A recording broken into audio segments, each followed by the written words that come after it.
गुरु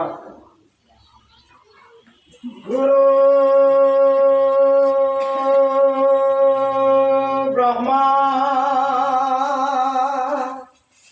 गुरु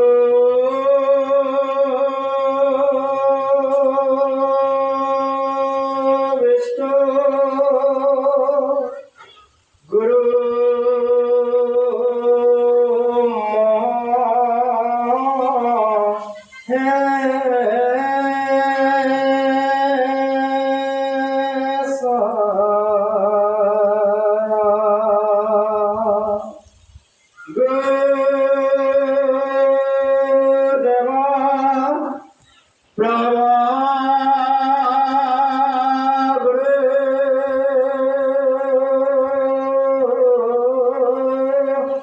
तस्मै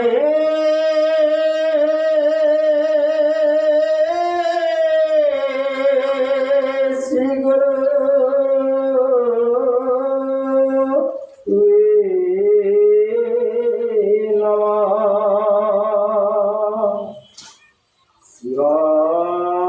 शिवान्ता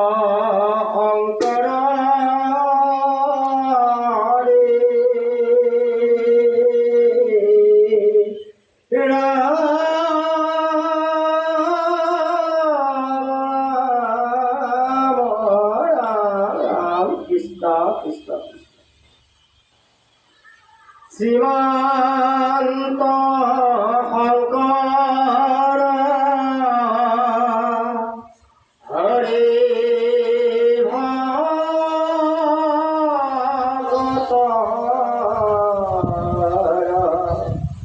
जाना जेन कल्पतरु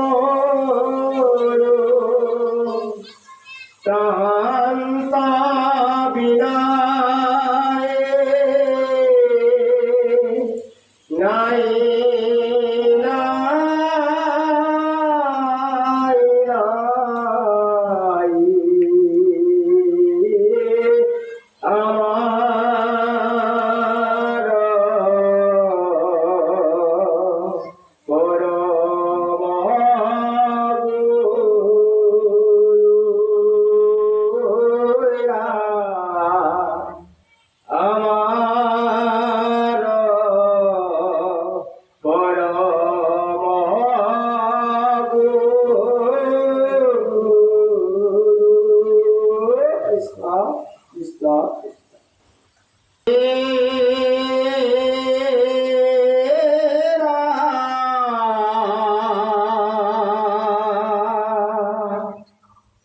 प्रथमे द्वितीय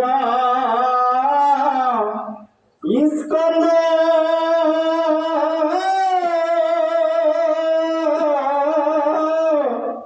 शरण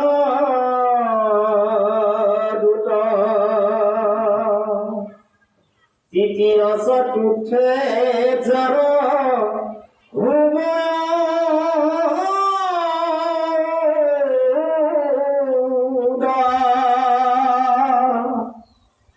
नाभि देखे पंचम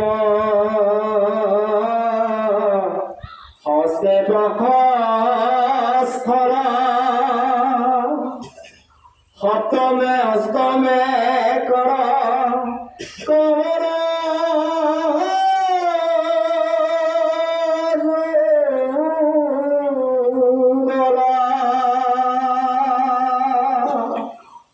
कंठ देखे नवम दशमे जार तुंड एकादशे लड़ा द्वादशे मुंडा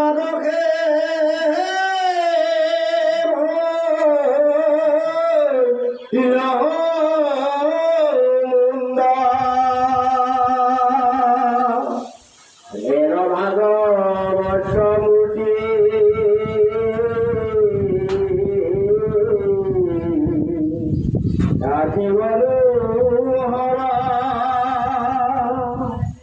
तमाल विश्व श्याम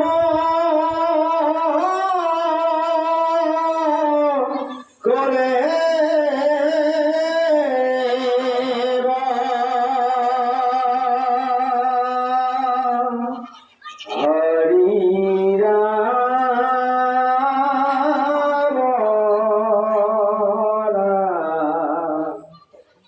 কৃষ্ণ হৰি ৰাম কৃষ্ণ কৃষ্ণ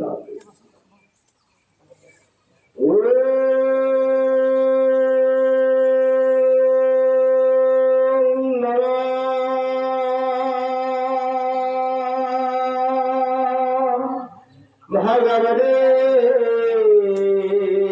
বাসুদেবায়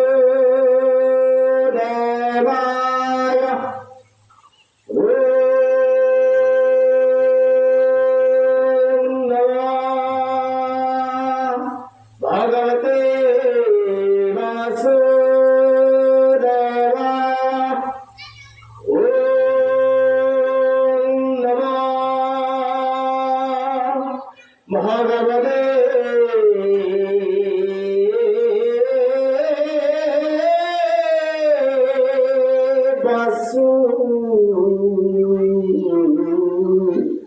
দেবায় কৃষ্ণ শ্লোক জন্ম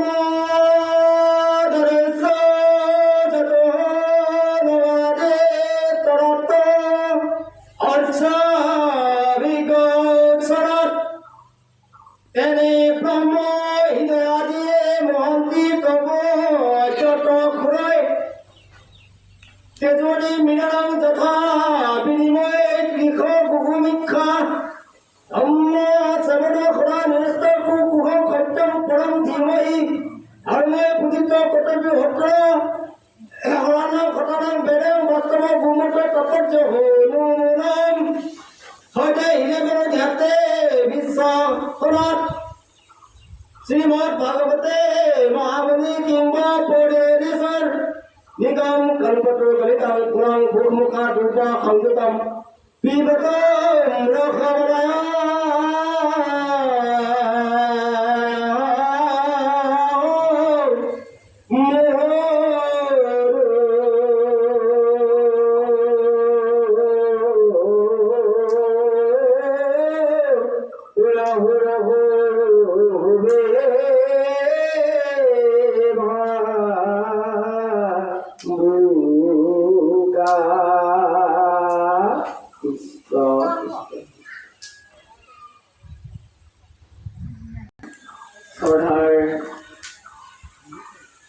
আজি মঙ্গলগড় ভকত বাপ সমস্তসকল আই মাতৃসকল আৰু সতীৰ্থবোৰ বন্ধু বান্ধৱসকল আৰু কণ কণ ভাইটি ভণ্টি সকলোলৈ মোৰ কোটি কোটি আপোনালোকৰ শ্ৰীচৰণত প্ৰণামিছোঁ। সেয়েহে আজি আমি কলিযুগৰ অন্তত আজি সূৰ্য পুৰাণ শ্ৰীমদ ভাগৱতে আজিনো কি ক'ব। আমাৰ জীৱনটো আজিকালিকৈ এই সূৰ্যৰ লগতে আয়ুস হৈ আছে। গতিকে সমস্ত ভকত সমস্তসকল আই মাতৃসকল আৰু মোৰ সতীৰ্থ বন্ধু বান্ধৱসকল আৰু কণ কণ ভক্তি ভাইটিসকললৈ সেয়েহে আজি মহাভাগৱতৰ কৃপাত আমাৰ শ্ৰীমন্ত শংকৰ গুৰুজনাৰ কৃপাৰ্থে আজি আমি তিনি বস্ত্ৰ শাৰী পিন্ধি আজি গুণাগুণ শ্ৰৱণ আমি শুনিবলৈ পাম। সেয়েহে সমূহ ৰাজ্যলৈ মোৰ বহুত বহুত ধন্যবাদ জ্ঞাপন কৰিছোঁ। আৰু এই মহাভাগৱতৰ জৰিয়তে আমি একোজন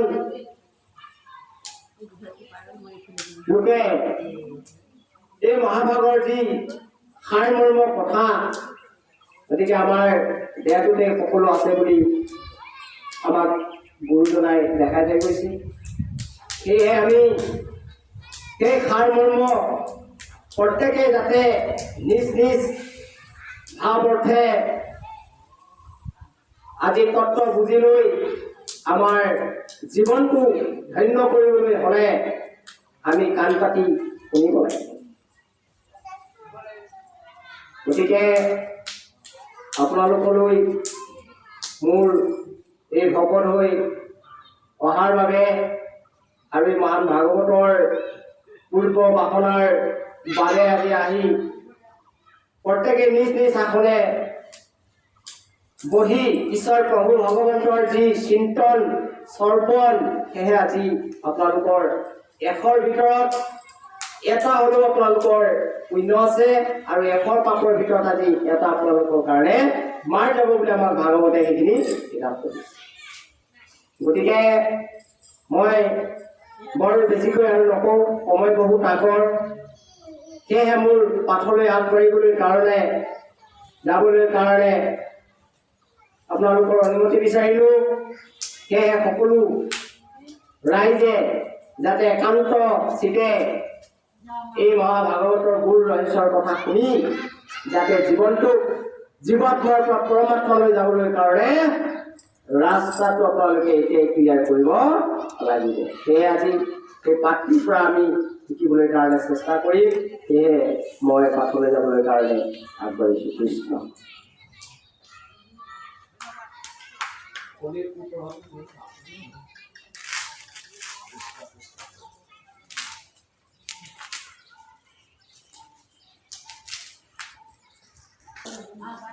আজি পৰদণ্ড 1380 পৃষ্ঠাৰ কলিযুগৰ ধৰ্মৰ কুপ্ৰভাৱ খণ্ডটো কৰিবলৈ বিচাৰিছোঁ, আগবাঢ়িবলৈ বিচাৰিছোঁ। সেয়েহে সমূহ আই মাতৃ তথা ভকত আৰু প্ৰকৃত মোৰ বন্ধু বান্ধৱসকল আৰু কণ থাকিব লৈ মই মনোযোগে দিবলৈ কাৰণে মোৰ ফালৰ পৰা সেৱা দিছোঁ।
কি কৈছে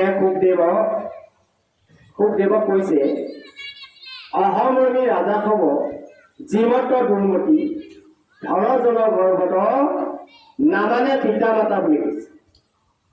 এইটো যুগত কলি যুগত ল'ৰা ছোৱালীয়ে কি কৈছে নিজৰ বাবা মাকো বাবা বুলি নেমানিব বুলি কৈছে।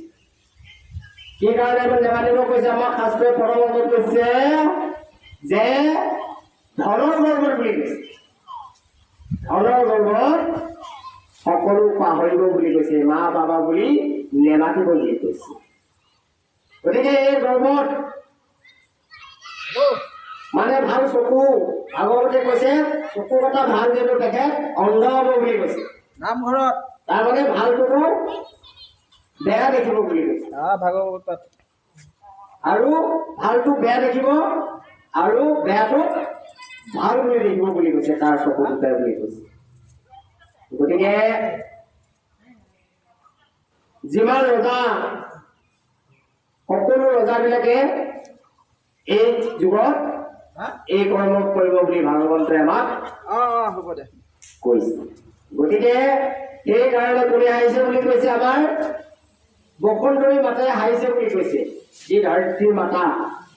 গতিকে কি হ'ব বুলি কৈছে আমাৰ শাস্ত্ৰই? আমাকো দিনন্তে হবে আপুনিও বিনাশ বুলি কৈছে। এইবিলাক মৰ্মী ধনজনৰ গৰ্ভত যিসকলে এইবিলাক প্ৰয়াস কৰিবলৈ কাৰণে আমাক বসুন্ধৰী মাতাই কি কিতাপ দিছে পদবন্ধত, তেখেত নাশ হ'ব বুলি কৈছে, বিনাশ হৈ যাব বুলি কৈছে। গতিকে আমাৰ শৰীৰটো কি বাৰু অপশ্যন অফ ৰিচেট বুলি কৈছে, অপশ্যন অফ ৰিচেট। আমি যেনেকৈ আজি মূৰ্তি পূজা কৰোঁ, কৰে বাৰু? তো এই মূৰ্তি পূজা যেতিয়া আমি কৰোঁ, ধৰি ললোঁ আমি দুৰ্গা মাৰ মূৰ্তিটোকে ধৰিলোঁ। এই দুৰ্গা মাৰ মূৰ্তি কেইদিনৰ কাৰণে আমাৰ পূজাত, আমাৰ ৰাইজৰ মাজত 4 দিনৰ কাৰণে। গতিকে এই 4 দিন থাকি সেই মূৰ্তিটোক আমি কি কৰোঁ? অৱশেষত বিসৰ্জন দিব লগা হৈ যায়। তাকে ঠিক তেনেকুৱা আমাৰ শৰীৰটো এই বিসৰ্জন যে এদিন দিব লাগিবই। বুজিছানে বাৰু? এই শৰীৰটো আমাৰো সেই দুৰ্গা মাৰ মূৰ্তিৰ দৰে আমাৰ শৰীৰটো আমাৰ মূৰ্তি বুলি কৈছে। এই মূৰ্তিটো আমি এদিন সেই বিসৰ্জন হ'ব বুলি কৈছে। গতিকে এই বিসৰ্জন শৰীৰটো আমি বহু ডাঙৰ আশা আকাংক্ষা লৈ আমি নিজৰ মাতা পিতা, নিজৰ বংশ কুটুম, অতীত বন্ধু বান্ধৱ, কণ ভাইটি ভণ্টিহঁতকো আমি চকুৰে দেখিব পৰা নাই। গতিকে শাস্ত্ৰই আমাক কৈছে যে যোনে যি চিন্তাধাৰা কৰি অৱশেষত তেখেতৰ আত্মাটো যেতিয়া গুচি যাব বুলি কৈছে, সেই হিচাপে সেই শৰীৰ ধৰাটো পৰবন্ধই আমাক সিদ্ধান্ত কৰি দিছে। গতিকে আইসকল, যাতে সেইখিনি আশা লৈ কেতিয়াও আমি জীৱ আত্মাটো নৰকলৈ যাবলৈ দিব নেলাগে। গতিকে এই শৰীৰ আমি নেদেখা এজন ঈশ্বৰক নেদেখা পেলাই নেদেখি আমি আঁঠু-চাল চিঙাই দিছোঁ কৃষ্ণ কৃষ্ণ কৃষ্ণ বুলি, হয়নে বাৰু? কিন্তু আমি চাব গ'লে প্ৰকৃততে ভগৱান এতিয়া আমাৰ কোন?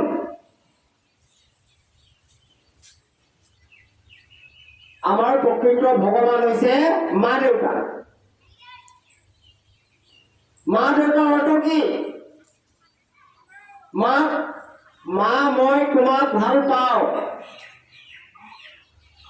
দেউতা মই তোমাৰ কথা আখৰে আখৰে শুনিম। কোনে ক'ব? যি ল'ৰা ছোৱালীয়ে এই কথাষাৰ ব্যৱহাৰ কৰিব জানিলে বা শিকিলে, তেখেতে আৰু বেলেগকৈ ভাগৱত পঢ়িবলৈ কোনো প্ৰয়োজন নাই বুলি আমাক ভাগৱতে সিদ্ধান্ত কৰিছে। মা মই তোমাৰ গৰ্ভত 10 মাহ 10 দিন গৰ্ভত আছিলোঁ। তুমি মোক কিমান লালন পালন কৰিলা, তোমাৰ গৰ্ভত মই হাগি মুটি পেচাব কৰি দিলোঁ মা। তুমি যে সেই সময়ত কিমান কষ্ট পালা মা, হয়নে নহয় বাৰু? গতিকে সেইখিনি ল'ৰা ছোৱালীয়ে কেতিয়া বুজিব?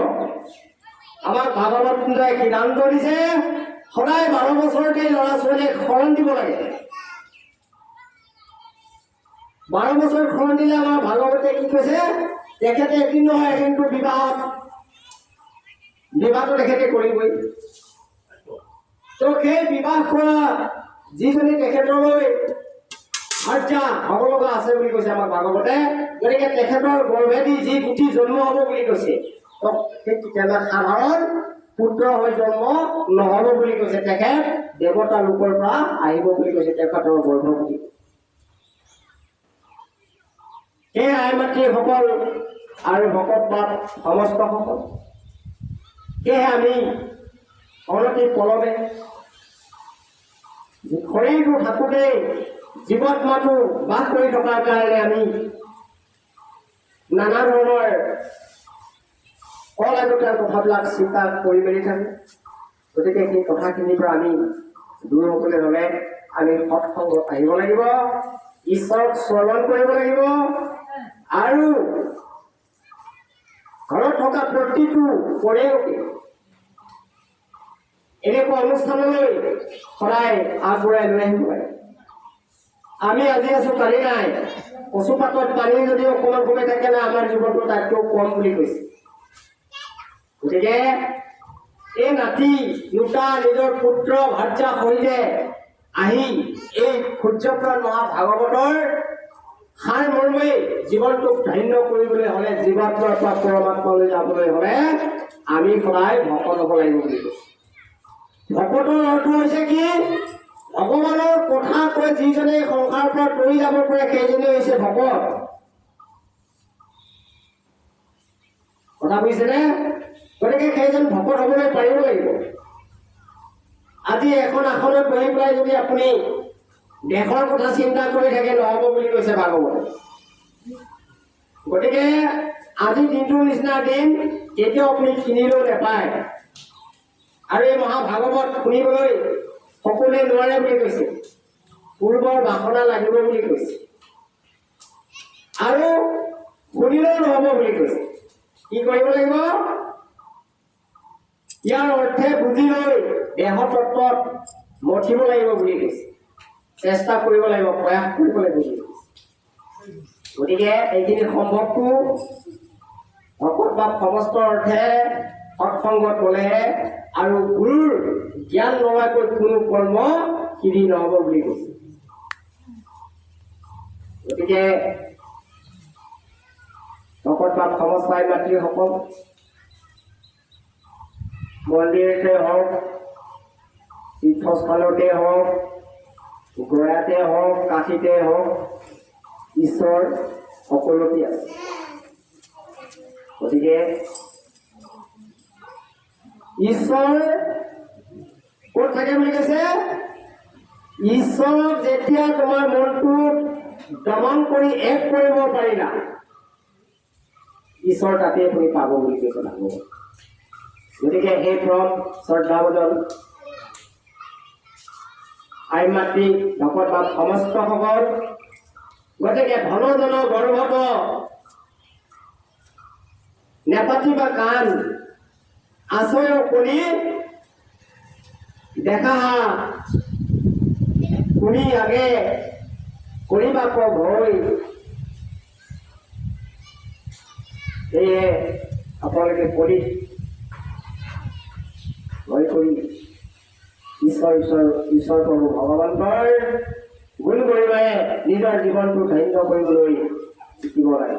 সেয়ে মহাভাগৱত য'তেই স্বৰ্গ নহওক, আপোনালোকে সেই মহাভাগৱতলৈ যায় আপোনালোকৰ জীৱনটো ধন্য কৰিব বুলি মই আশা কৰোঁ।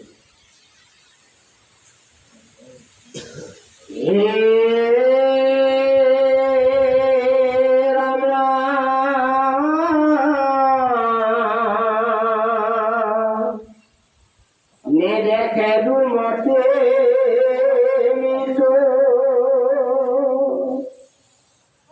ফুৰা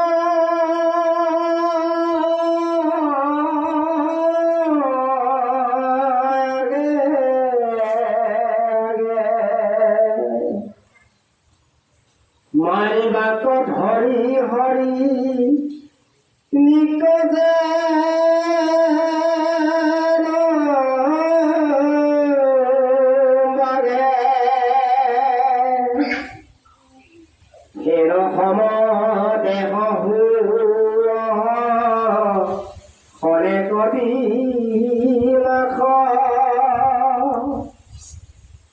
ইহাতে কৰিল খবৰ পুত্ৰ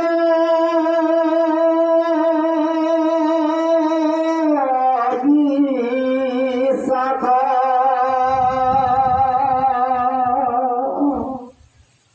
কি কৈছে আমাৰ মৃত্যুটো সদায় আগতে আছে বুলি কৈছে আমি কি কৈছে আমি দেখাৰ পোৱা বুলি কৈছে যেনেকৈ হৰিণাক বাঘে মুখৰ আগত থাপ মাৰি ধৰি লৈ যায় এনেকৈ আমাৰ আত্মাটো নিবলৈ কাৰণে আগতে থিয় হৈ আছে বুলি কৈছে কালে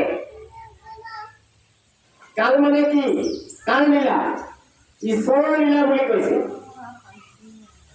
এই কালে প্ৰতিটো মুহূৰ্তে আপোনাৰ এই শৰীৰত লাগি থকা জীৱ আত্মাটো লৈ যাবলৈ কাৰণে ছেকেণ্ডত চেষ্টা কৰি আছে যিদিনা আপোনাৰ আত্মাটোৰ জীৱাত্মাটোৱে যেতিয়া ঈশ্বৰৰ নাম ল'বলৈ পাহৰিব বুলি কৈছে সেই সময়তে কালে বাঘে ধৰাৰ নিচিনাকে ধৰি পেলাই লৈ যাব বুলি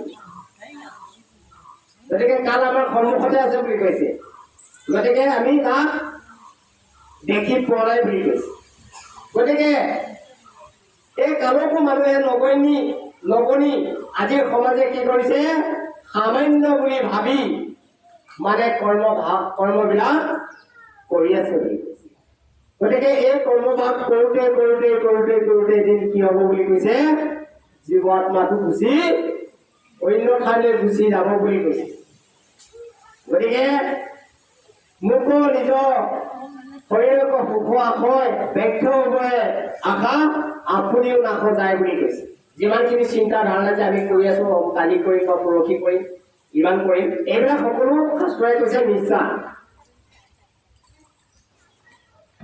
গতিকে এই মিছাৰ পৰা আমি এইটোৱে প্ৰমাণ পালো যে আত্মাৰ কোনো সৎগতি নাই গতিকে আত্মাৰ যদি সৎগতি নাই তেন্তে আমি কিয় ইমান চিন্তা ধাৰা কৰি থাকিব লাগে গতিকে ঈশ্বৰ যদি শ্ৰৱণ কৰোঁতে যদি আমাৰ যদি জীৱাত্মাটো পৰমাত্মালৈ যদি গতি কৰিব পাৰে তেনে আৰু তাতকৈ কিবা বেলেগ ধৰণ হ'ব পাৰে নেকি গায়কসকল গতিকে যি কৃষ্ণ নামে আমাৰ আত্মাটোক পৰম ধামলৈ গতি কৰাব পাৰে তো সেই ধামলৈ গতি কৰা পথটোৱে হৈছে ভাগৱত শাস্ত্ৰ যেনেকৈ আজি মোৰ ভাগৱতৰ সন্মুখৰ আগত নিৰ্ভয়ে এগছি প্ৰদেশ বৰ্তি জ্বলি আছে সঠিক কেনেকৈ আমাৰো এই সঠিক কৰ্মৰ বলত এদিন আমাৰ আত্মাটো এনেকৈ যাই পেলাই জিলিকি থাকিব বুলি আৰু আশা আকাংক্ষা লোভ মোহ ক্ৰোধ যদি আমি আমাৰ মাজত যদি থাকে তেতিয়া কিয় বুলি কৈছে চাকি নোমাই অন্ধ হ'ব বুলি কৈছে নৰক যন্ত্ৰণা ভুগিব লাগিব বুলি কৈছে গতিকে সেই নৰক যন্ত্ৰণা একোখন আমি ভুগিব নালাগে গতিকে সৎসংগৰ জৰিয়তে আৰু নিজৰ বিবেক চিন্তাৰ ধৰণেৰে সূৰ্যৰ দৰে পূবফালে উদয় হোৱাৰ দৰে আমিও অকতৰ সংগত আগশাৰীত যাবলৈ বাবে আমি চেষ্টা কৰিব লাগিব গতিকে নিজৰ শৰীৰটোক নিজে যদি আমি যত্ন কৰিব নোৱাৰোঁ তেনে শৰীৰটো আমাক কি বুলি কৈছে শুকান খৰি বুলি গতিকে এই শৰীৰটোক আমি শুকান খৰি হ'বলৈ নিদিওঁ গতিকে আমি চেষ্টাৰ মাধ্যমেৰে ঈশ্বৰৰ কৃপাৰতে গুৰুৰ কৃপাৰতে আমি ভগৱন্ত পাবলৈ কাৰণে অতি যতনে আমি প্ৰয়াস কৰিব লাগিব। সেয়ে আপোনালোকৰ কৃপাৰ্থে আজি কি মহান সূৰ্যপ্ৰাণ ভাগৱতৰ গুৰু কৃপাৰ মতে ক'বলৈ কাৰণে সক্ষম হৈছোঁ, যাতে সমূহ এই ভাগৱতৰ সাৰমৰ্ম জানি আপোনালোকে জীৱন ধন্য কৰে। কৃষ্ণ।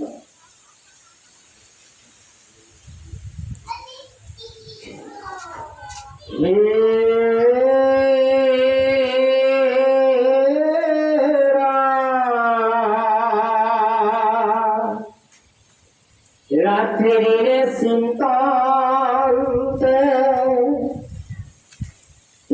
দেখো দুৰাখ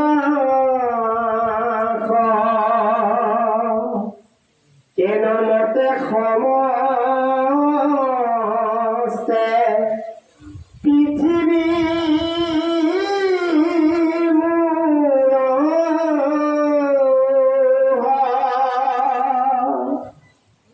বিষয়নম্বত ভৈল নাপাবাৰ প্ৰথমে যে নিবিচাৰ ইন্দ্ৰক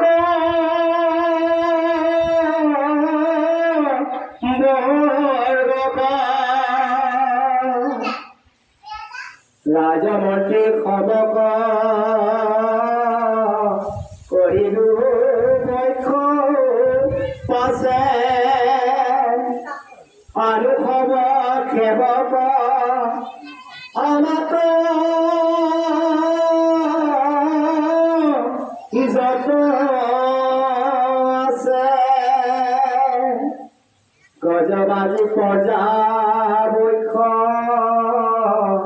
কৰি লখ লখ যিনি মোৰ পাছত যত আছই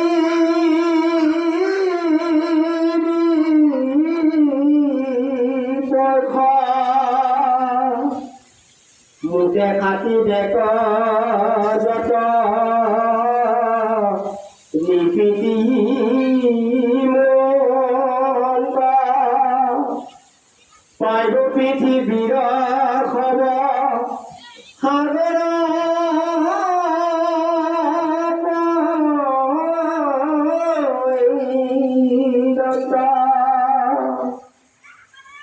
এন আশা পাখে বধ কৰিলে হিৰ কাছতে নেদেখায় টকুৰা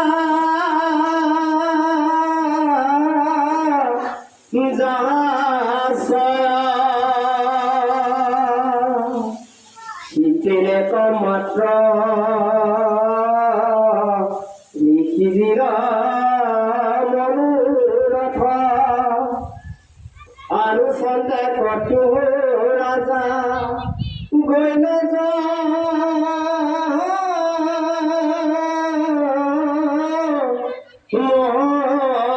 পথ কৰিলে যিটো খাটো বিপয়ধিকাৰ তথাপি পাইলা কৃষ্ণ সাগৰ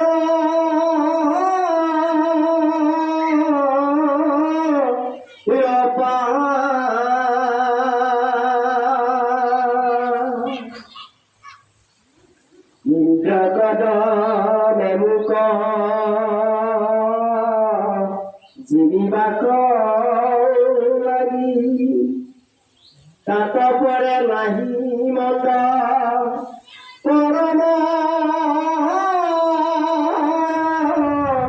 পৰম ভাগে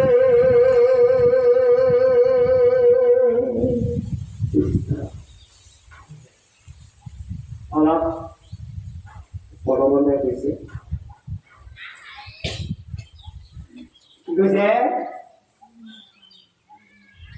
আমাৰ মনবিলাক কি বুলি কৈছে বহু লোভ ক্ৰোধ অহংকাৰ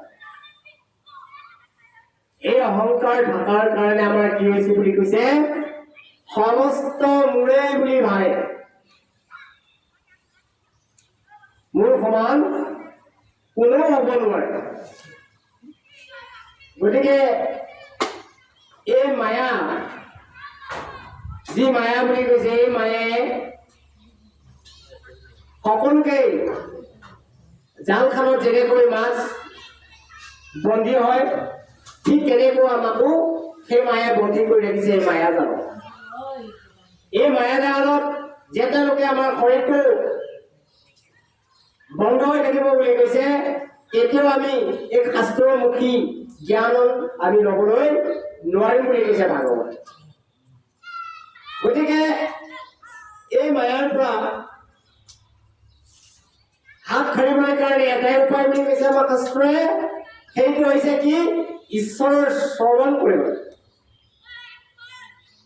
গতিকে ঈশ্বৰৰ শ্ৰৱণ কৰিবলৈ হ'লে যে লক্ষ্য হ'লে যে মই ঈশ্বৰৰ নাম ল'ব পাৰিম ভকত হ'বলৈ পাৰিম সেইটো কোৱা নাই নিজৰ ভক্তি বলেৰে যিখিনি আপুনি ঢুকি পাইছে যে মই য'ৰ পৰা আহিছোঁ আৰু ক'লৈ যাব লাগে মই কি কৰি আছো আৰু কি কৰিব নালাগে হয়নে বাৰু এই কথাবিলাক আমি এতিয়া যদি শিকি বুজি নলওঁ গুৰু ওচৰত যদি আমি নেযাওঁ ভকত হ'ব যদি আমি নোৱাৰো এতিয়া আমাৰ কি কৈছে জীৱনটো মিছা বুলি আমাক ভাগৱতে পাই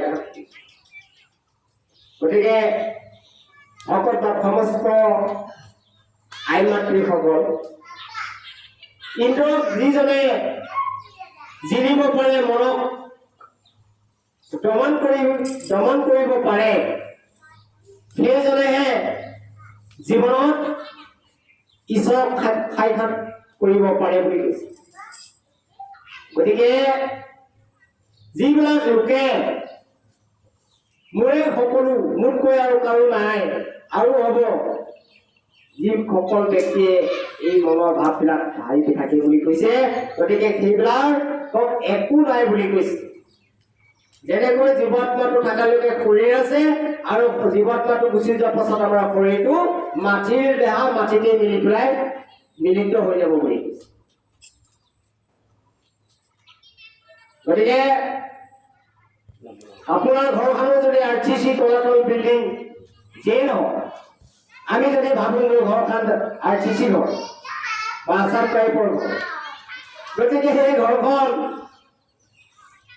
আপুনি বহুত ডাঙৰ বুলি ভাবি আছে গতিকে আমাক শাস্ত্ৰৰে আখ্যান কৰিছে যে এই ঘৰখন আমাৰ মাটিৰ ঘৰ বুলি কৈছে আপোনাৰ RCC ঘৰ হ'ব পাৰে তলাতল ঘৰ হ'ব পাৰে আমাৰ ঘৰখন মাটি বুলি কৈছে কিয় কৈছে যিকোনো বস্তু ক্ষীণ হওক বালি হওক ঘৰত হওক চব মাটিৰ পৰাই সৃষ্টি হোৱা বস্তু বুলি কৈছে সেইকাৰণে তাক মাটিৰ পৰা আমাক শাস্ত্ৰৰে ব্যাখ্যা কৰিছে আৰু আমাৰ দেহটো ফুটলা বুলি কৈছে গতিকে এই দেহটো ফুটলা কিয় কৈছে আমিও এই পঞ্চভূতৰ পৰাই শৰীৰ সৃষ্টি হৈছে আৰু এই পঞ্চভূততে আমাৰ দেহটো মিলিত হ'ব বুলি কৈছে মাটিৰ লগত মিলিত হ'ব গতিকে আমাৰ শৰীৰটো সেই ফুটলা বুলি ভাগৱতে কৈছে গতিকে অহংকাৰ মই মতালি ভাৱবিলাক মন্দ ভাৱবিলাক আমি কেতিয়াও সোমাবলৈ দিব নালাগে ক'ত সোমাবলৈ দিব নালাগে ঈশ্বৰ য'ত বাসা লৈ আছে হৃদয়ৰ মাজত সেই হৃদয়খন আমি পবিত্ৰ কৰিবলৈ কি কৰিব লাগিব বুলি কৈছে ঈশ্বৰ শ্ৰৱণ কীৰ্তন কৰিব লাগিব আইসকল ভকত বা সমস্তসকল ইন্দ্ৰক তুমি যদি ভজে ভগৱন্তক পাও মুখ ফল আত সুখ বৈকল্প বুলি কৈছে ইন্দ্ৰক যিজনে দমন কৰি পেলাই জিনিব পাৰিলে বুলি কৈছে তেখেতে কি পাব বুলি কৈছে মূৰ্খ ফল পাব বুলি কৈছে ইয়াতকৈ একো আৰু পৃথিৱীত একো হ'বই নোৱাৰে বুলি কৈছে মোৰ ল'ৰা ছোৱালী দুটা ছোৱালী দুজনী বুলি ক'লে আমাৰ কি হ'ব বুলি কৈছে সকলো শেষ নহয় বুলি কৈছে এইখন এইটো শেষ নহয় বুলি কৈছে। আমাক ল'ৰা ছোৱালীয়ে কি দিব? খাব নোৱাৰিলে হয়তো হাতৰে খুৱাই দিব এমুঠি, এটা চেলাইন দিব, এটা বেজি দিব, ইমানে কৰিব পাৰে মোৰ ল'ৰা ছোৱালীবিলাকে। আপোনাৰ যিদিনাখন জীৱ আত্মা যাব সেইদিনাখন আপোনাৰ ল'ৰা ছোৱালীয়ে ৰাখিবলৈ নোৱাৰে বুলি কৈছে। গতিকে কালে সেইদিনাখন আপোনাক টানি আজৰি লৈ যাবই। আমাৰ জীৱনটো কি কাম কৰিলো নকৰিলো আমাৰ হিচাপ কিতাপ নিশ্চয় আছে বুলি কৈছে। যেনেকৈ ঈশ্বৰৰ হাতৰ পৰা এই ভূমিত পৰিলোহি, সেই ভূমিত পৰা দিনাখনৰ পৰা আমাৰ জীয়াই থকা বয়সৰ যি কৰ্ম আমি কৰিলো, সেই কৰ্ম ভাগ আমি জমপুৰ যাই পেলাই আমি নিজ চকুৰে দেখিবলৈ পাম কৈছে। আই মাতৃসকল, আমি ঘৰত যেনেকৈ আমাৰ টিভিটোত দেখালে এখন চিৰিয়েল চালে যেনেকৈ ভাল লাগে, কেনেকৈ আপোনাৰ এই কৰা কৰ্মৰ স্বভাৱ চৰিত্ৰবিলাক জমপুৰীত গৈ আপোনাৰ LCD লাগি আছে, তাত গৈ আপোনাৰ বয়সত আপুনি কি কাম কৰিলে, 1 বছৰ কি কৰিলে, 2 বছৰ কি কৰিলে, 3 বছৰ ক'ত কৰিলে, আপুনি এটা এটাকৈ খণ্ড দৃশ্য চাবলৈ জমপুৰীত পাব। তেতিয়া কি কৈছে? হৰি অ ৰাম বুলি কৈছে। চকুৰে কান্দিলেও নহব বুলি কৈছে, পাৰু চৰণত পৰিলেও নহব বুলি কৈছে, আৰু মই ভুল নকৰো বুলি কলেও কোনে নেৰো বুলি কৈছে, জমে নেৰো বুলি কৈছে। এদিনাখন তোমাৰ নিজৰ পুত্ৰ বংশধৰ য'তে নাথাকক, আপোনাক সেইটো সময়ত ৰক্ষা কৰিবলৈ কোনো নাহে বুলি কৈছে। গতিকে সেই জমপুৰীৰ যি পালাৰ ওজনত আপোনাৰ এই শৰীৰটো পুনৰ গঠন হ'ব বুলি কৈছে। এতিয়াহে আপুনি কি শৰীৰ ধৰিব, এতিয়াহে সেইদিনাখন আপুনি বুজিব বুলি কৈছে। গতিকে মানৱীয় শৰীৰটো আকৌ পাবলৈ কাৰণে আমি কি কৰিব লাগে বুলি কৈছে শাস্ত্ৰই? যত্ন কৰিব নালাগে বুলি আমাক কৈছে। কিয় যত্ন কৰিব নালাগে বুলি কৈছে? বাৰে বাৰে বাৰে বাৰে যদি আমি মানুহৰ শৰীৰটো যদি আমি বাৰে বাৰে মৰিও যদি পাই থাকো, আমাৰ বাৰে বাৰে কি হ'ব বুলি কৈছে? দুখ আহিব বুলি কৈছে, সুখটো নাহে। আমাৰ এতিয়ালৈকে এইটো বয়সত এতিয়ালৈকে আশা আমাৰ সম্পূৰ্ণ হৈছে জানো? এতিয়াও বহুত আশা আছে, কালি কৰিম পৰহি কৰিম বুলি কৈছো, কিন্তু আশা এতিয়ালৈকে আমি শেষ কৰিবলৈ পৰা নাই। গতিকে এই আশা কেতিয়াও পূৰণ নহব বুলি কৈছে ঈশ্বৰ প্ৰভু ভগৱন্তই। গতিকে সেইকাৰণে অৰ্জুনে কৃষ্ণ কৈছে, গীতাত আছে কথাটো, কি কৈছে? মূৰ বুদ্ধিৰ দুখত প্ৰভু পাখৰিলো সেই তোমাৰ গীতাৰ জ্ঞান, পূৰ্ণ কৰি কহ প্ৰভু জানো তোমাৰ সেই পূৰ্বৰ গীতাৰ নিৰ্ণয়। কি কৈছে অৰ্জুনে কৃষ্ণক? হে সখা, আপুনি যিখিনি মোক গীতাৰ জ্ঞান দিছিলে, সেইখিনি জ্ঞান মই মোৰ ভুলৰ কাৰণে সমস্ত পাহৰি গলো। গতিকে প্ৰভু মোক আকৌ সেই জ্ঞানখিনি আপুনি কওক। তেতিয়া কৃষ্ণই কি কৈছে? কৃষ্ণই কৈছে তুমি মোৰ শ্ৰদ্ধাহীন। কি বুলি কৈছে? তুমি মোৰ শ্ৰদ্ধাহীন। কাৰণ যিটো সময়ত মই তোমাক সেই গীতাৰ কথা কৈছিলো, আৰু যিটো বিৰাট ৰূপ মই তোমাক দেখাইছিলো, আৰু মই কাকো দেখুওৱা নাছিলো, মাত্ৰ তোমাকে মই পৰীক্ষণ দিছিলো বিশ্বৰূপটো বুলি কৈছে, বিৰাট ৰূপটো ঈশ্বৰ। গতিকে যি যুগৰ যি কৰ্ম বুলি কৈছে, গতিকে ময়ো এতিয়া সঠিককৈ সেই গীতাৰ নিৰ্ণয় ময়ো ক'বলৈ নোৱাৰো বুলি গীতাত কৃষ্ণই অৰ্জুনক কৈছে। গতিকে কিয় কৈছে? আপুনি সত্য যুগৰ যি কৰ্ম, সেই কৰ্ম ভাগ যদি আমি পৰিকালত কৰো, তেতিয়া আমাৰ ফল নধৰিব বুলি কৈছে ভাগৱত। কিয় নধৰিব বুলি কৈছে? আপুনি 2022 চনৰ টেবলেট যদি আপুনি 2026 চনত খায়, সেই টেবলেটটো কামত দিব জানো? স্প্ৰাইট টেবলেটৰ দৰে হ'ব বুলি কৈছে। গতিকে ঠিক তেনেকৈ যি যুগৰ যি ধৰ্ম কৰ্ম বুলি কৈছে, সেই ধৰ্ম কৰ্ম কৰিলেহে ফল পাব বুলি কৈছে। সেইকাৰণে কলিকালত শ্ৰৱণ মাত্ৰকেই কি হয় বুলি কৈছে? আত্মা সদগতি হয় বুলি কৈছে। গতিকে আই মাতৃসকল, আমি আমাৰ জীৱনটো ধন্য কৰিবলৈ হ'লে ঈশ্বৰ প্ৰভু ভগৱন্তৰ ওচৰলৈ যাবলৈ হ'লে অকণমান ঈশ্বৰৰ প্ৰতি কৃপা লাগিব। আজি ভক্ত প্ৰহ্লাদ, তেখেতৰ পিতা হিৰণ্যাক্ষ কশিপু, হয়নে বাৰু? বাপেকে অসুৰ, বাপেক অসুৰ, পুতেকো অসুৰ হ'ব লাগিছিলে। বাপেকে পুতেকক উদ্ধাৰ কৰিব লাগে, পুতেকে বাপকক উদ্ধাৰ কৰিব লাগে। আজি পুতেকে বাপেকক উদ্ধাৰ কৰিবলৈ সক্ষম হৈছে। আৰু সেই 5 বছৰতে ভক্তৰ প্ৰহ্লাদে এনেকৈ ঈশ্বৰ প্ৰভু ভগৱন্তক চিনি পায়। যেতিয়া কয়াটো গৰ্ভৱতী আছিলে, প্ৰহ্লাদৰ মা হিৰণ্যাক্ষ কশিপু কি আছিলে, সেইটো সময়ত তপস্যা কৰি আছিল। দেৱতাবিলাকে তেখেতক মৃত্যু বুলি ঘোষণা কৰাৰ কাৰণে কয়াটোৱে সেই স্থানত আহিছিল চাব। কি হ'ল, তেতিয়া ইন্দ্ৰই কি কৰিলে, সেই কয়াটোক অপহৰণ কৰি লৈ গ'ল স্বৰ্গলৈ। তেতিয়া নাৰদ মুনিয়ে কৈছে যে তুমি যাবলৈ গৈ আছা, গতিকে তুমি এইটো বহুত ভুল কাম কৰিছা। গতিকে তেখেতৰ গৰ্ভত যিটো গুটি সন্তান জন্ম হ'ব, এইটো মামুলি সন্তান নহয়। তুমি যাক বন্দী কৰি ৰাখিবলৈ বিচাৰিছা, লৈ যাবলৈ বিচাৰিছা, গতিকে মোৰ বাক্য মতে তুমি তেখেতক সেই আহিব লগা হৈছে প্ৰহ্লাদ।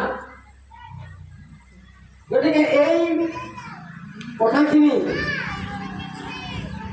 আমি বিস্তাৰভাৱে চাবলৈ গ'লে, আমি সেই প্ৰহ্লাদৰ দৰে যদি আমি সেই কৰ্মভাগ কৰোঁ, তেনেহ'লে আমাৰো সেই প্ৰহ্লাদৰ দৰে আমাৰো পোৱালীবিলাক এই মহাভাগৱতৰ কথা জানিবলৈ পাৰিব।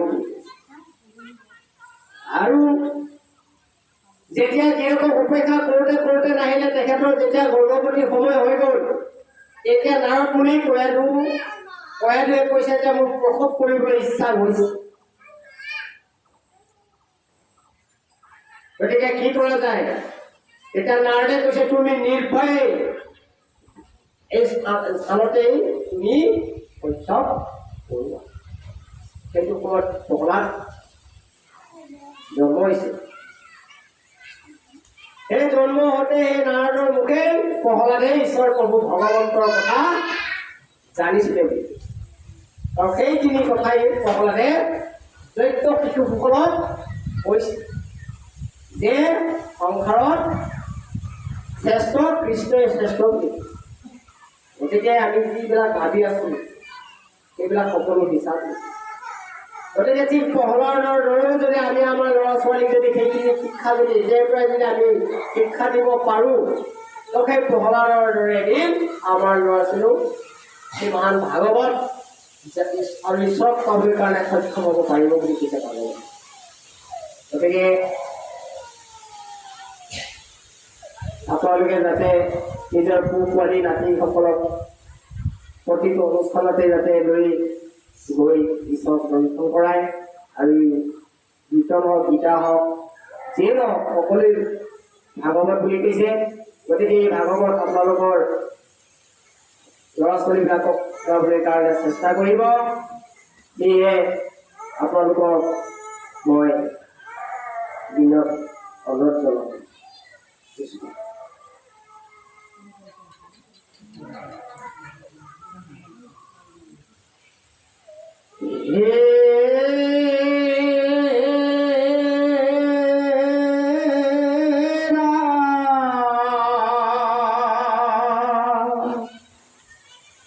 মূৰে পদ কৰে জোপ শোভিত সুৰ, ভাই ভাই কোপে কটা কটি কৰি মৰ নুহুৰণি নিতে পিতা পুত্ৰ পুত্ৰ যুজয়াকে ইহাকতে খন্তাকে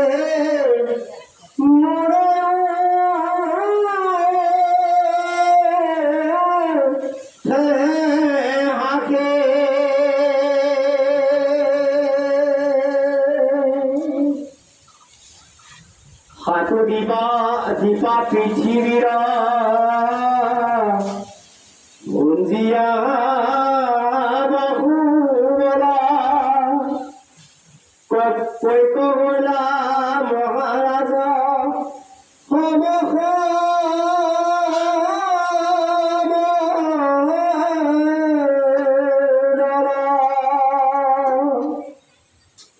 মই ৰহি আছো খবৰ মোট হইল চাই কালে খবৰিল সতী সন্তহাতি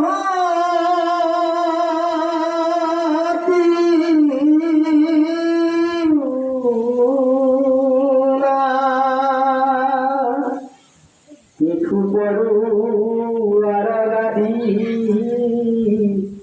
মান্ধা কাষৰ যাতে শতাংগ খবৰ গৈ অৰ্জুন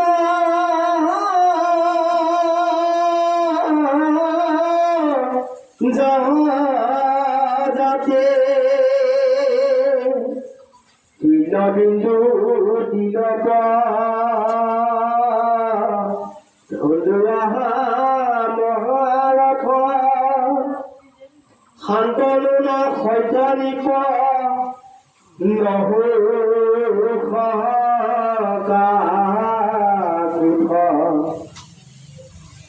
শত্ৰুজিত যুৱনাশ অজ দশৰথ অম্বৰীষ ভৰত নাভাস ভগীৰথ মুচুকুন্দ যদুৰঘু দ্বাদশ ৰথী ৰাম মুকতে যি গৈল মুকুৰিল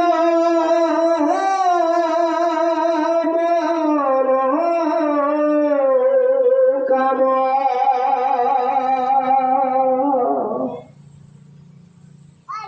ইমান মহামহিষী ঋষিসকলে যুগ যুগ ঈশ্বৰ প্ৰভু ভগৱন্তৰ চিন্তন কৰোঁতেও কি বুলি কৈছে সাঁচে তথাপি মনৰ কাম পূৰ্ণ নহ'ল বুলি কৈছে ইমান মহিষী ঋষিমুনিসকল পিঠু পৰুৱা গালি মানদাতা সৰ্যাতী তৃণ বিন্দু দিলীপ ভন্দুৱা মহাৰথ শান্তনু নক্ষত্ৰ নিপৱ আৰু শত্ৰুজি যুৱৰাজ অজ দশৰথ অম্বিৰ ভৰত নাভাগ ভগীৰথ বুলি কৈছে মুচুকুন্দ যদুৰঘু দাশৰথী ৰাম মুকতে যি গৰিল নুকুৰিল মনৰ কাম কৰি ইমান মহিষী ঋষিমুনি সকলোৱে যদি সেইখিনি কৰিবলৈ নোৱাৰিলে মনৰ কামনা যদি পূৰ্ণ কৰিব নোৱাৰিলে আমি আৰু কোন বুলি গতিকে অৰ্জুনে কি মহাভাৰতত মাৰিছে অৰ্জুনে মাৰিছে জানো আপোনালোকে দেখিছে অৰ্জুনে মাৰিব পাৰিছে জানো অৰ্জুনেতো মাৰা নাই আমি কি দেখিলো তেনেহ'লে আমিতো অৰ্জুনৰ মৰাহে দেখিলো কিন্তু অৰ্জুনে মাৰিছে জানো আইসকল শাস্ত্ৰই আমাক কৈছে অৰ্জুনে মাৰা নাই মাৰিছে কৃষ্ণই কিন্তু অৰ্জুনক মাৰা কিয় দেখাইছে আইসকল দেখাইছে যে কি কৃষ্ণই যদি সকলো কাম কৰে তো আমি কি কৰিম গতিকে অৰ্জুন কোন অৰ্জুন আমি বুলি কৈছে অৰ্জুনৰ শব্দটো কি আমি ৰাতি জোনটো কেনেকৈ দেখি পাওঁ জিলিকি থাকে নে নাই জোন জিলিকে নাই গতিকে অৰ্জুন হৈছে আত্মাৰ জোন হে অৰ্জুন আমি জোন বুলি কৈছে গতিকে আমাৰ আত্মাটো জোন হৈ আছে বুলি কৈছে হৃদয়ৰ মাজত এই হৃদয়ৰ মাজত থকা আত্মাটোক যদি আমি আত্মা জোন বুলি ভাবো এই আত্মাটো কেনেকৈ পোহৰলৈ বিলীন কৰিব লাগিব বুলি কৈছে ঈশ্বৰমুখী ভাগৱত পন্থাত আহিব লাগিব বুলি কৈছে তেতিয়াহে আমাৰ হৃদয়ত থকা আত্মাটো এই ৰাতি দেখা জোনটোৰ দৰে চন্দ্ৰটোৰ দৰে আমাৰ জীৱ আত্মাটোৱে আন্ধাৰ দলত জিলিকি থাকিব পাৰিব বুলি কৈছে গতিকে সেই অৰ্জুনটো হ'ব লাগিব বুলি কৈছে গতিকে অৰ্জুনৰ দৰে ধনুধাৰী হৈ পশু পক্ষী লোকৰ গৰু ছাগলী মাৰা বীৰটো অৰ্জুন নাম হলে নহ'ব বুলি কৈছে কথা বুজি পাইছেনে আপোনালোকে গতিকে সেই অৰ্জুনটো আমি হ'বলৈ নালাগে বুলি কৈছে আমি কি অৰ্জুন হ'ব লাগিব হৃদয়ত থকা আত্মা জীৱটো জিলিকি থাকিবলৈ ৰাতি আকাশত চন্দ্ৰৰ দৰে জিলিকি থকা চন্দ্ৰটোৰ দৰে আত্মাটো আমাৰ জিলিকাই ৰাখিবলৈ হ'লে আমি কি কৰিব লাগিব বুলি কৈছে ভাগৱতমুখী হ'ব লাগিব বুলি কৈছে ভকত হ'ব লাগিব বুলি কৈছে গুৰুৰ শৰণ ল'ব লাগিব বুলি কৈছে নাজানা কথাষাৰ শ্ৰেষ্ঠজনক আমি সুধিব লাগিব বুলি তেতিয়াহে আমি আত্মাটো কি কৰিব পাৰিম বুলি কৈছে ভাগৱতে চন্দ্ৰটোৰ দৰে জিলিকি থাকিবলৈ পাৰি তুলিম পৰা শক্তি হ'ব গতিকে আইসকল যে এটা সময়ত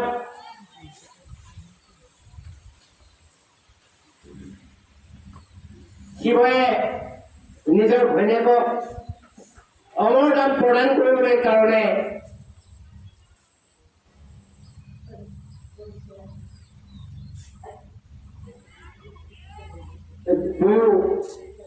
আলোচিত হ'ল আৰু সেই শুকান গছৰ তলতে দুই অমৰবৰ কথা জানিবলৈ কাৰণে সেই শুকান গছৰ তলত বহি গছৰ তলত শিৱই কৈ আছে পাৰ্বতী অমৰবৰ আৰু পাৰ্বতীয়ে কি কৰিলে টোপনি গৈছে তো সেই গছডালৰ তলত এটি ঘোঁৰা পৰি আছে তো যেতিয়া শিৱই পাৰ্বতীক যেতিয়া অমৰবৰ কথা শুনাই আছিল সেই সুৰংগটোত থকা যি কণীটো সেই ঘোঁৰা কণীটোৱে যেতিয়া অমৰ কথা শুনিলে সেই ঘোঁৰা কণীটোৰ পৰা কি হ'ল এটি চৰাই সৃষ্টি হ'ল বুলি কৈছে চৰাইটোৰ নাম কি জানে ভাটৌ চৰাই তো যেতিয়া অমৰবৰ শেষ খণ্ডত শিৱই সুধিছে হে ভাৰ্যা মই যিখিনি অমৰবৰ তোমাক কলো তুমি শুনিলানে বোলে প্ৰভু তুমি যিখিনি কথা ক'লা মই সেই সময়ত নিদ্ৰাত মগ্ন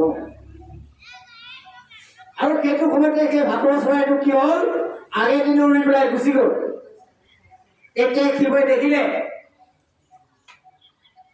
দেখি পেলাই কি কৰিলে সেই ভাটৌ চৰাইটোক মাৰিবলৈ কাৰণে দৌৰি গ'ল এতিয়া সন্মুখাকৈ ব্যাসদেৱক লগ পাইছে কাক লগ পাইছে ব্যাসদেৱক লগ পাইছে ব্যাসদেৱে কৈছে প্ৰভু আপুনি এই ধনুকাৰ লৈ যাই পেলাই আপুনি কাক মাৰিবলৈ যায় তেতিয়া কৈছে চাওকচোন মই মোৰ ভাৰ্যাৰ কাৰণে পত্নীৰ কাৰণে মই অমৰবৰ কথা শুনাইছিলো গতিকে এই চৰাইটোৱে শুনি পাইছে গতিকে জীৱনতে মই ইয়াক মাৰি পেলাম বুলি কৈছে শিৱই ভাটৌ চৰাই তেতিয়া ব্যাসদেৱে কৈছে তুমি অমৰবৰ তেখেতক শুনাই দিলে তুমি কেনেকৈ মাৰিব পাৰিবা কথাটো হয়নে নহয় বাৰু মই আপোনাক কথা এষাৰ ক'লোৱেই যেতিয়া সত্য হওক বা অসত্যই হওক কোনটো ক'লোৱেই মুখেদি বাজ হৈ গ'ল কথাষাৰ হয়নে ঠিক কেনেকৈ শিৱই কোৱা কথাষাৰ চৰাইটোৱে যেতিয়া নেকি তাৰ অমৰবৰ দি পেলাই শিৱ আৰু মাৰিবলৈ নোৱাৰে তেতিয়া সত্যৱতীয়ে মুখখন এনেকৈ মেলি থাকোঁতে সেই চৰাইটো মুখেদি কি হ'ল ভিতৰলৈ গুচি গ'ল চৰাইটো সত্যদেৱী মাৰ ভিতৰলৈ গুচি গ'ল বুলি কৈছে আৰু 10 দিন 10 মাহৰ পাছত তেখেত গৰ্ভৱতী হ'ল বুলি কৈছে আৰু এই গৰ্ভৱতী হোৱা পুত্ৰটো আছিলে কোন শুকদেৱ যি পৰীক্ষিতৰ আগতে মহাভাগৱতখন 7 দিন পঢ়ি যি পৰীক্ষিতৰ এই শুকদেৱে বৈকুণ্ঠগামী কৰা সেই শুকদেৱ জন্ম হৈছে যেতিয়া তেখেতে প্ৰসৱ হ'ল তেতিয়া বাপেকে কৈছে, কি কৈছে, বাবা তুমি মোক মুখখন ঘূৰাই এবাৰ মোলৈ চোৱা। কোনে কৈছে? ব্যাসদেৱে কৈছে শুকদেৱক। এতিয়া শুকদেৱে কি কৈছে জানে? বাবা মই তোমাক মুখখন দেখাবলৈ নোৱাৰো। বাপেকে কৈছে কিয় নোৱাৰা? তোমাৰ কাৰণে মায়ে 10 দিন 10 মাহ তোমাক গৰ্ভত ৰাখিছে, তোমাৰ নিচিনা এগতি পাবলৈ কাৰণে, গতিকে তুমি মুখখন কিয় দেখুৱাব নোৱাৰা? এতিয়া শুকদেৱে কৈছে, হে পিতাশ্ৰী, মই আপোনাৰ বহুবাৰ আপোনাৰ পুত্ৰ হৈছো, বহুবাৰ আপোনাৰ লগত মই জন্মগ্ৰহণ কৰিছো, বহুবাৰ আপোনাৰ লগত বহু জাগালৈ গৈছো, হাজাৰ হাজাৰ বাৰ মই আপোনাৰ পুত্ৰ হৈ মই জন্ম লৈছো, কিন্তু দেউতা মোৰ পুনৰ এই মানৱী জন্ম ল'বলৈ মোৰ আৰু ইচ্ছা নাই। যদি মই আপোনাক মুহূৰ্তত যদি মই আপোনাৰ পুত্ৰ হওঁ, তেনেহ'লে মই আকৌ মানৱী সংসাৰলৈ আহিব লাগিব বাবা। গতিকে মই মোৰ আত্মাটো বৈকুণ্ঠ ধামলৈ যাবলৈ কাৰণে য'ত নেকি ঈশ্বৰ প্ৰভু ভগৱন্ত সদায় বিৰাজমান হৈ থাকিব, যি জাগালৈ গ'লে আত্মাই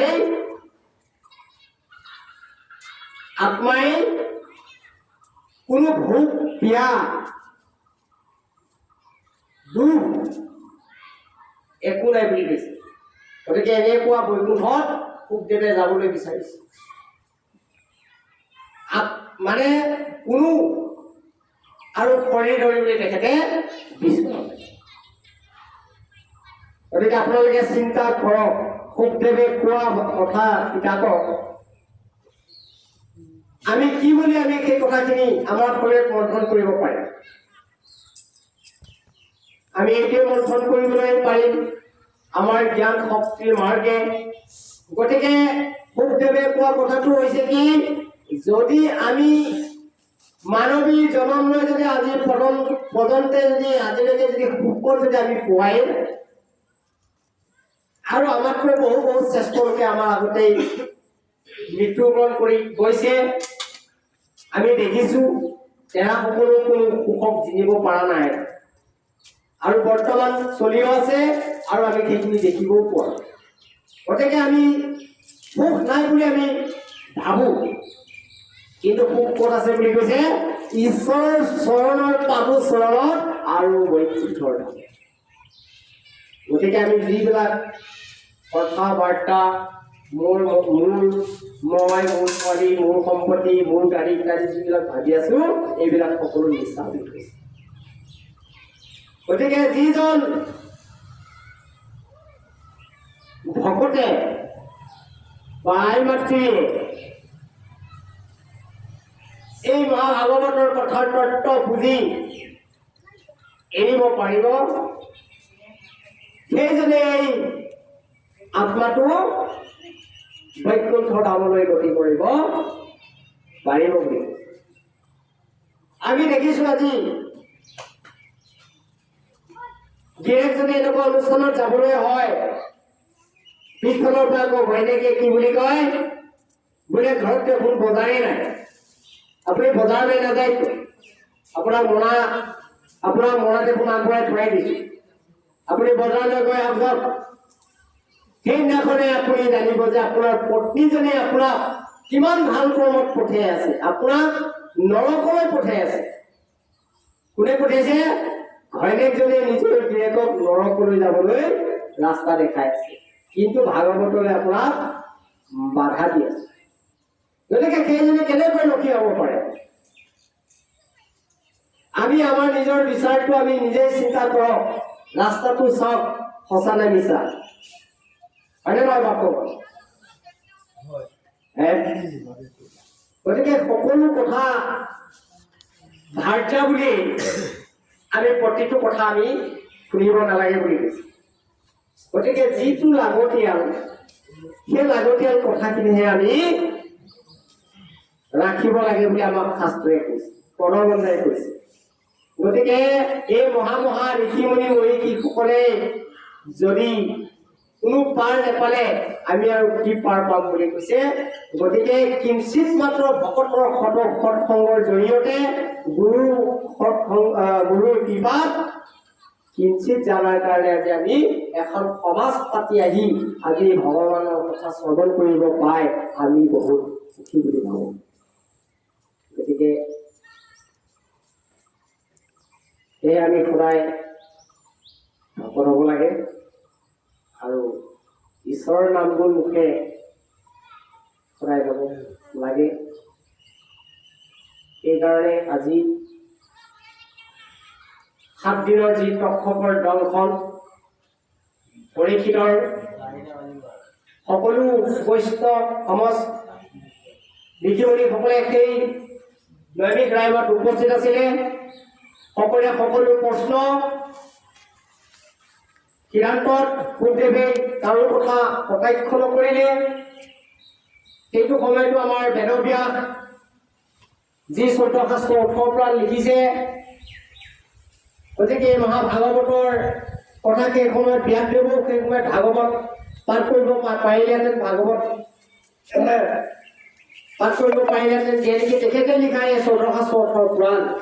তো সেইটো সময়ত ব্যাসদেৱে কিয় পাঠক নহ'লে পৰীক্ষিতৰ ওচৰত এই মহাভাগ পঢ়াবলৈ কাৰণে? তেখেতৰ গুৰু নবজাৰ কাৰণে,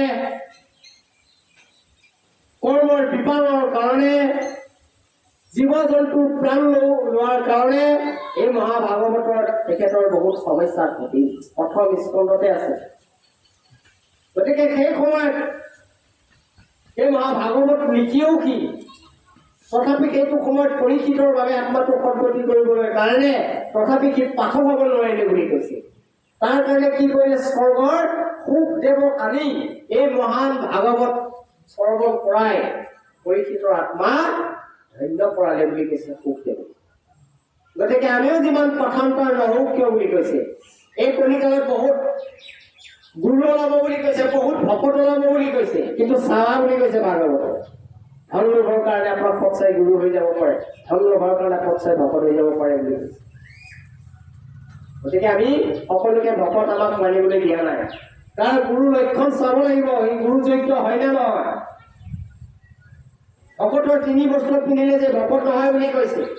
এইযোৰ ড্ৰেছৰে আমি এতিয়া হৰি ৰাম আত্মাটো সদগতিৰ কাৰণে গাই আছো, অলপ পাছত যাই পেলাই 3 বস্ত্ৰ যাই পেলাই আকৌ তাত মাছে মাংসে মাৰি আছো। 3 বস্ত্ৰৰ ব্যৱহাৰ কি হ'ল?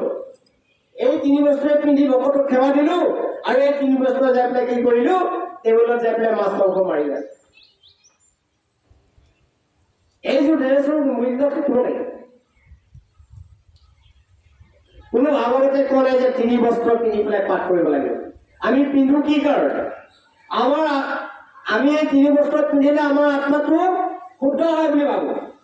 যেনেকৈ পানীৰ দৰে ফটি, যেনেকৈ আমি পানীৰ পৰা ফটিক দেখো, ঠিক তেনেকৈও আমাৰো কৰা কৰ্মত ফটিক হয়। গতিকে ইমান শুদ্ধ ড্ৰেছ এযোৰ পিন্ধি নিজৰ আত্মাটোক কল্যাণমুখী দিবলৈ কাৰণে যদি আমি সেইখিনি কৰিছো, আকৌ যাই পেলাই আমি সেইখিনি মাছ মাংস লগত থাকিলে আমাৰ কোনো কৰ্ম নহব বুলি আমাক ভাগৱতৰ সিদ্ধান্ত দিছে কৃষ্ণ। কেইটা পাইছে বুলি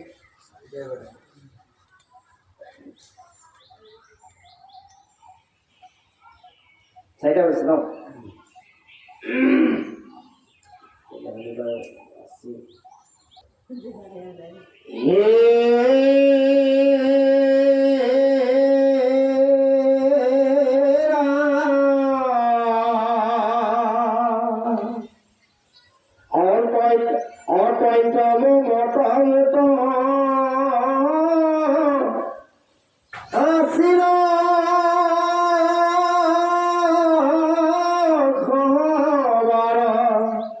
জনকুল পাইল কৃষ্ণা সাগৰ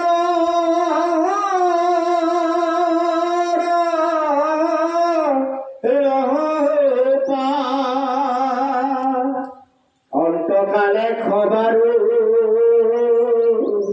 মেৰ বিসংগতে সত্য গণ্য মূৰ্খ এৰি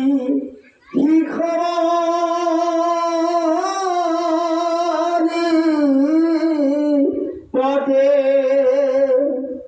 মোকে উপজিয়া খবৰ মোট ভৈল চাই যেনে জল ভুৰু ভুৰু জলনী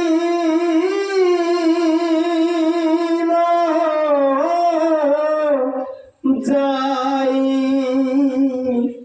তথাপিৰে দেখে কিনো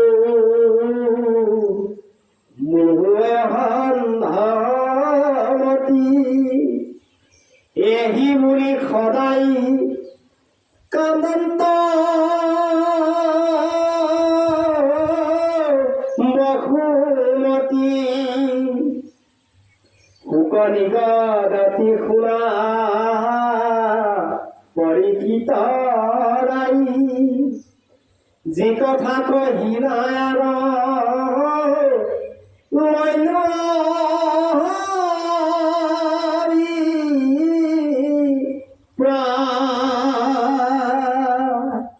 মহামহাৰাজা যশ কৰিয়া প্ৰখ্যাত গইনা পৰা লোকে খবৰ শুনিলা খাত কিছু কথা শুনিলে যাৰ আছে মহাভাগ্য মিলিবে মনত তাৰ পৰম ইৰাগ বিষয়ে অসাৰয়াক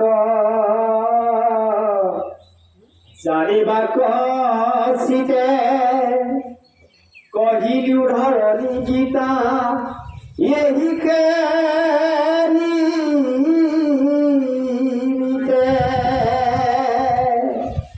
ই কথা যে এৰাই অভিলাষ মোহ পৰমাৰ্থইটো বছৰ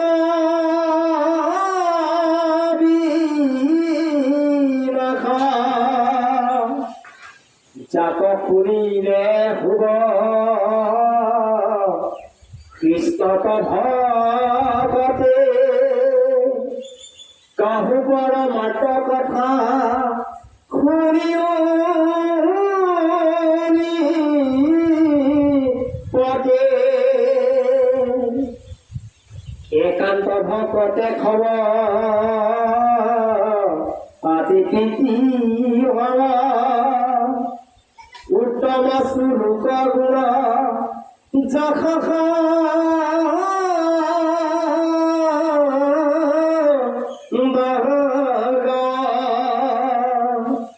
শিখবশ বিপথাকি বিৰচিত হৰিবকৰ্ণক কৃষ্ণ চৰিত্ৰ মিতে প্ৰতিনিত সতত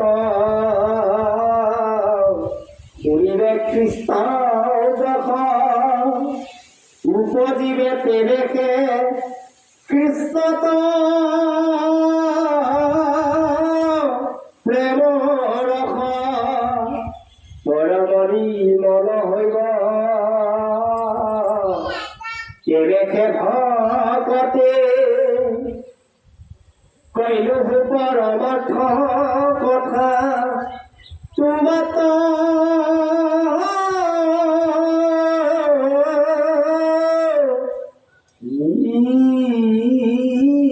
পতি যাহাৰ কৃষ্ণক হইল ভকতি স্বৰ তাহাৰ বুঝিল মনোৰম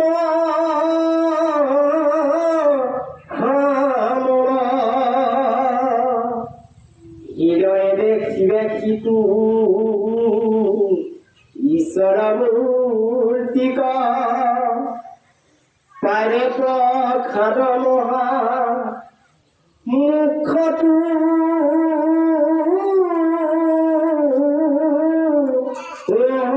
অধিক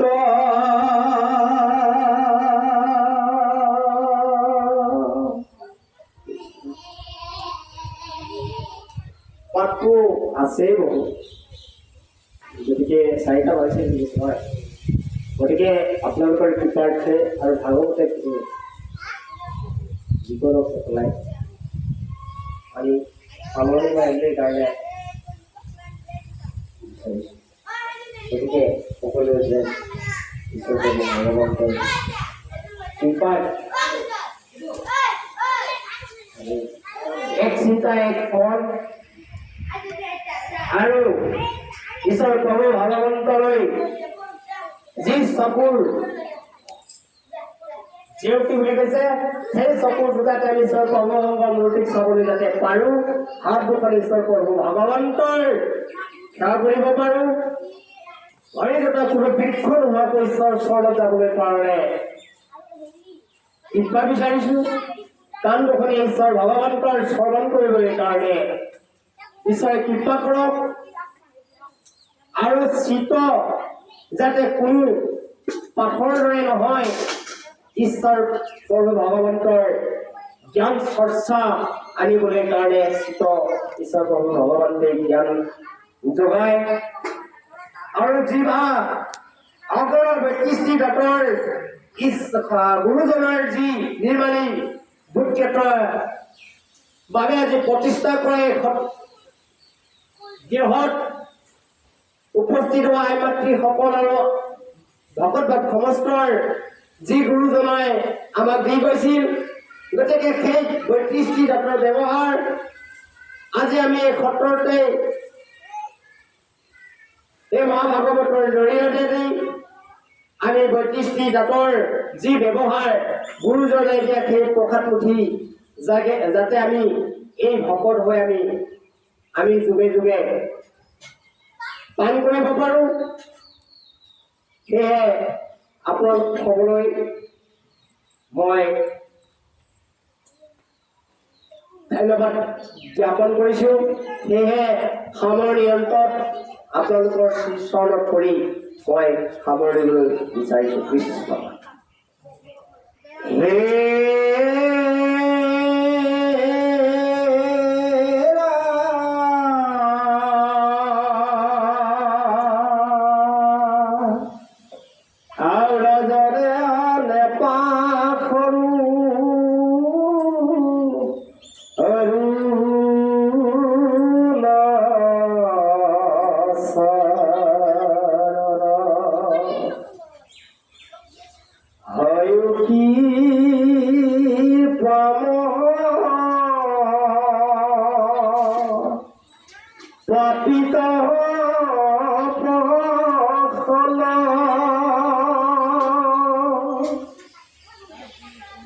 সদায়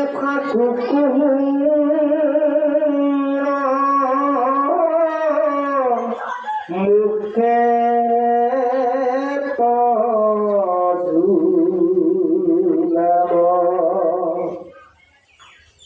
নিস্তাৰেতে বেকেশ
এতেকে পরবেশর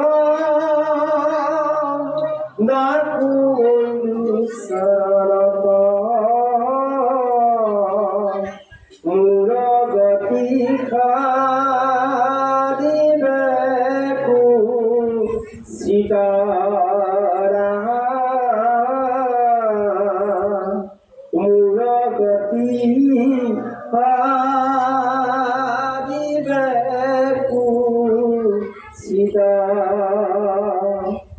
অপরাধ দিলা কর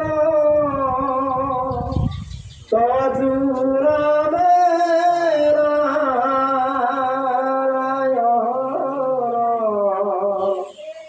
জানি নামে পখিল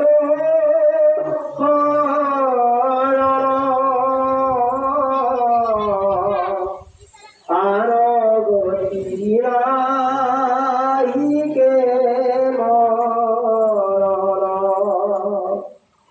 অপরাধ ক্ষমা করি তুমি দয়া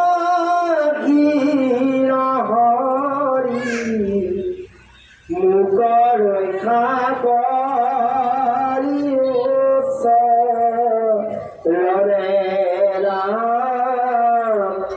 মুখ রক্ষা করি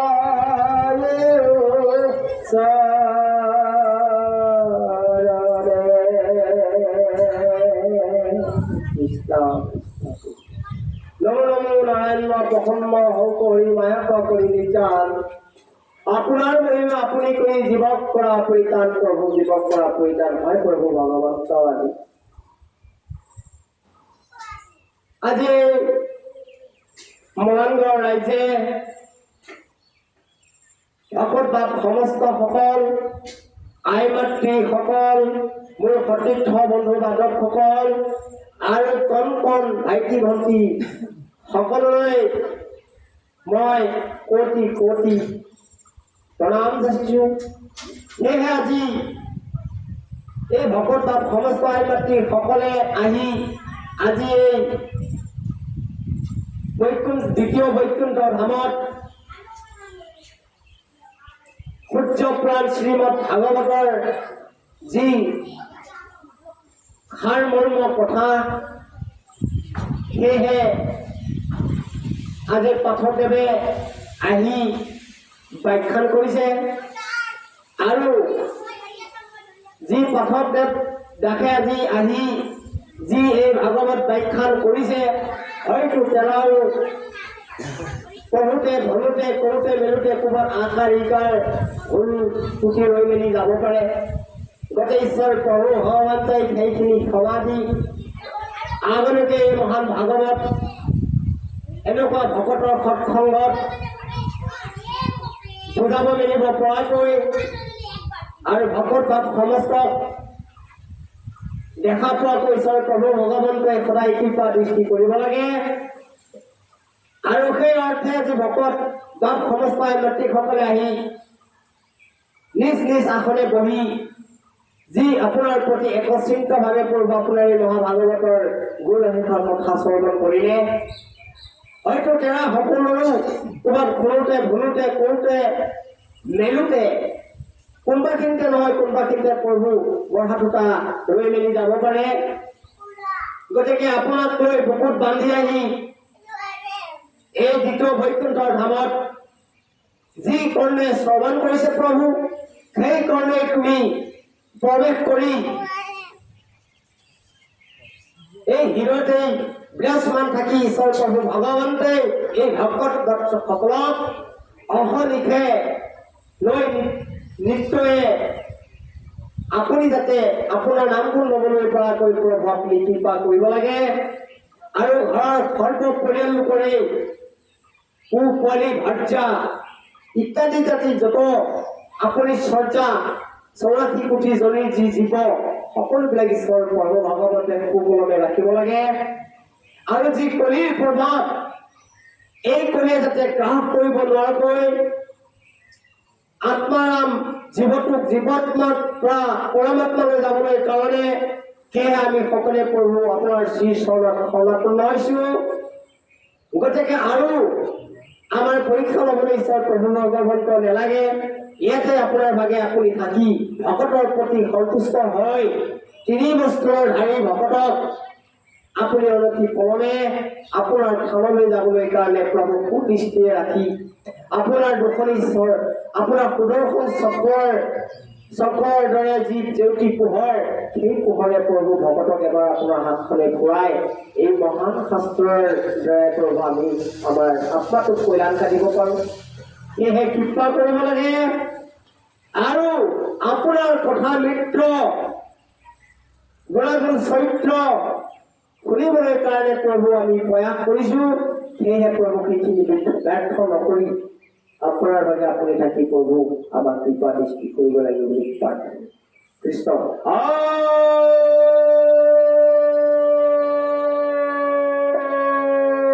হৰি